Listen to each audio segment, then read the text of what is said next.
në rrjetin e tyre social, status, me flamur, dhe kanë thënë mendimet e tyre për Serbinë, të cilat sipas Vučićit, që kanë ndaluar në territorin e Republikës së Serbisë, të thuash një fjalë të keqe për Serbinë, po kjo është unike në botë. Kjo është unike në botë, kjo është turp. Ndaj kërkoj dhe njëherë lirimin urgjent.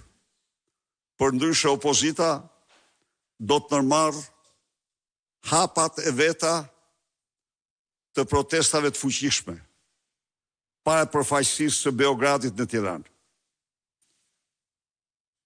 Ata duhet lirohen me njëherë. Me njëherë.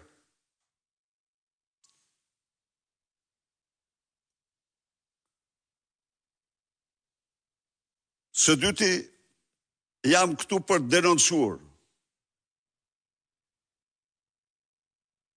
shfaqjen në tregun mediatik të telelubis.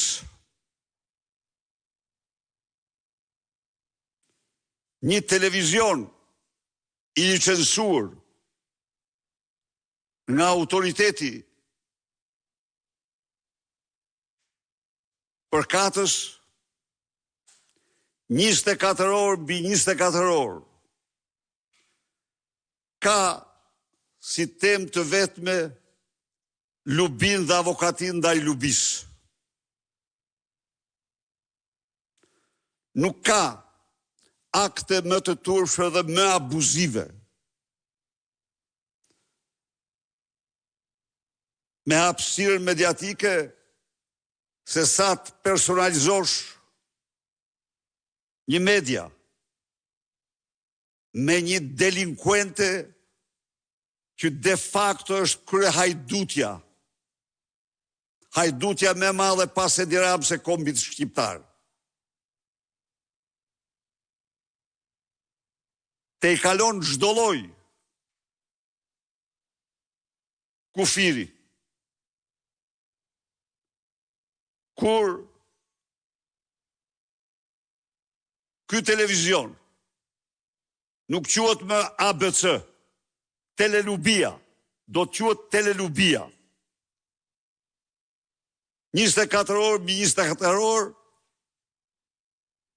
sulmon verbrisht në mbrojtje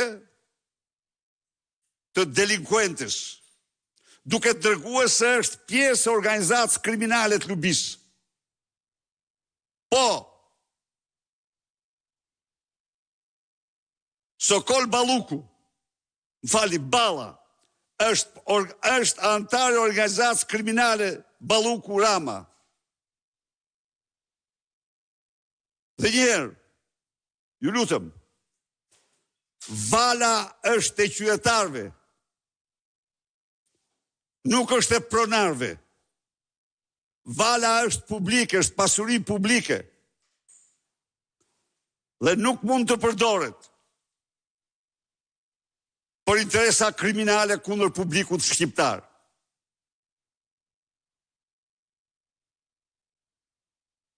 Shko me avokat, paguaj parat se dhe vetë jenë tav.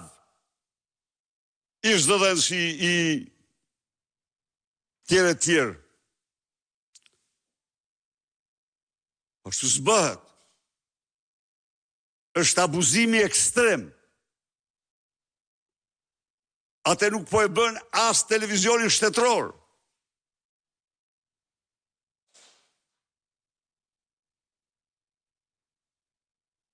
Të gjitha këto,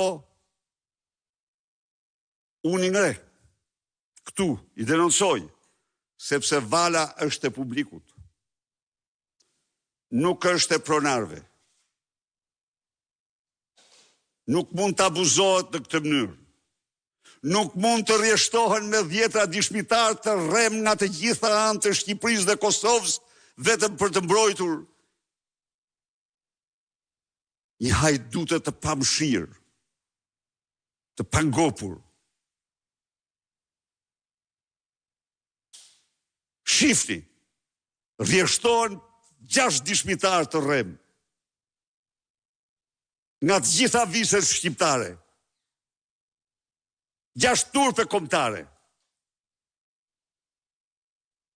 Për të mbrojtur një organizatë kriminale. Se edhe ai që i thon aty është antar i organizatës kriminale. Po, ai Sokol Balluku. Ndaj dhe nuk mund ta kaloja kështu të formë. Çështja tjetër që duhet të sjell këtu është çështja e klubit Dinamo. Klubi Dinamo,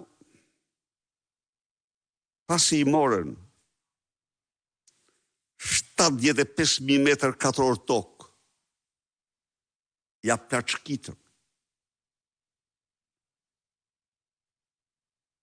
E transferuar në Durrës